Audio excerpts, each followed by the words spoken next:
ওয়াজাদাকা দাল্লান ফাহাদা, আপনি পথ খুঁজছিলেন 40টা বছর ধরে কোন পথে হাঁটবেন খুঁজছিলেন, আমি কিতাব দেওয়ার মাধ্যমে ঈমান দেওয়ার মাধ্যমে আপনারে পথ দেখায় দিলাম। মা কুনতা তাদরি মাল কিতাব ওয়ালাল ঈমান, কিতাব কারে কয় আপনি জানতেন না, ঈমান কারে বলে আপনি জানতেন না, আমি আপনারে পথ দেখাইছি। ওয়াজাদাকা দাল্লান, আপনি খুঁজতেছিলেন কই যাব, কোথায় মহাসত্যের সন্ধান পাওয়া যায়, কোথায় স্রষ্টারে পাওয়া যায়, হেরা গুহায় খালি খুঁজতেছিলেন। ফাহাদা, আমি পথ দেখাইছি। সুবহানাল্লাহ পড়েন।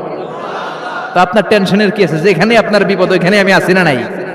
এজন্য হতাশ হওয়া যাবে, নিরাশ হওয়া যাবে, ভরসা রাখতে হবে কার উপর? দুইটা অনুগ্রহ গেল, এতিম অবস্থায় লালন পালনের ব্যবস্থা আল্লাহ করে দিলেন, পথ খুঁজতেছিল আল্লাহ পথ দেখায় দিলেন। এরপর আল্লাহ বললেন ওয়াজাদাকা আইলান ফাআগনা, ও নবী আপনি ছিলেন নিঃস্ব, আপনি ছিলেন দরিদ্র, আমি আপনাকে ধন সম্পদের ব্যবস্থা করে দিলাম। ফাআগনা বিখাদিজা, খাদিজার দ্বারা আপনারা আমি ধনী বানাই দিলাম। সুবহানাল্লাহ পড়েন। খাদিজা রাদিয়াল্লাহু তাআলা আনহা ওনার সব সম্পদ বিশ্বনবীর পায়ের সামনে ঢেলে দিল আর বলল, নবী আমার সম্পদের আমার আর মালিকানা নাই, সব সম্পদের মালিক আপনি। আপনি ইসলামের জন্য ইসলামের প্রয়োজনে যত লাগেন খরচ করবেন, কোনো সমস্যা নাই। চিল্লায় কোন সুবহানাল্লাহ। তাহলে কয়টা অনুগ্রহের কথা আল্লাহ বললেন?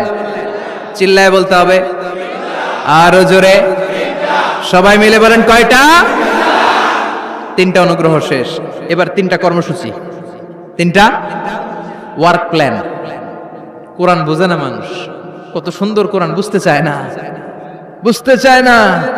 তিনটা অনুগ্রহের কথা শেষ, এবার তিনটা কর্মসূচি।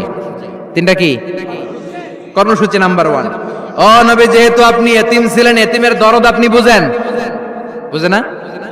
বিশ্বনবী নিজে এতিম ছিল, এতিমের দরদ জ্বালা তো উনি বুঝে। সবার বাবা বাচ্চারা নিয়ে খেলতে যায়, ওনার বাবা নাই, কষ্ট আছে না নাই? এই দরদ এই জ্বালা আপনি জানেন। এজন্য আপনার প্রথম কর্মসূচি ফাআম্মাল ইয়াতীমা ফালা তাকহার, ও নবী খবরদার কখনো কোনোদিন এতিমের সাথে খারাপ আচরণ করবেন না। বিশ্বনবীরে বলার মাধ্যমে আমাদের সবাইকে আল্লাহ শিখালেন, খবরদার ওয়া আম্মাল ইয়াতীমা ফালা তাকহার। এতিমকে তুচ্ছ জ্ঞান করুন বানালো কে? তোমার বাবা মাকে বাঁচিয়ে রাখলো কে? তুমিও সমাজের এতিম হিসেবে বেড়ে উঠতে পারতা। চিৎকার করে বলেন ঠিক কিনা?